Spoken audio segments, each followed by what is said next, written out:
আয়েশা, বিয়ের আগে তোরে কিন্তু আমি 3বার স্বপ্নে দেখছিলাম। বড্ড খুশি হয়ে গেলেন আয়েশা। এরপরে বললেন, 3বার স্বপ্ন দেখার পরে তোমার ব্যাপারে মনের মধ্যে কেমন কেমন যেন ভালো লাগে। তারপরে একটা ছোট্ট কাগজের মধ্যে, জান্নাতি কাগজ, রেশমি কাপড়ের মধ্যে তোমার চেহারাটা এনে জিব্রাইল বললেন, দেখেন নবী কেমন লাগে। আমি কইলাম, ভালো লাগে।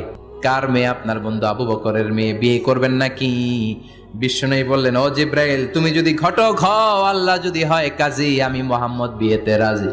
বিয়ে হয়ে গেল, কিন্তু ঘরে দামি ফার্নিচার নাই, টাকা পয়সাও তেমন নাই, কিন্তু আছে খালি সুখ।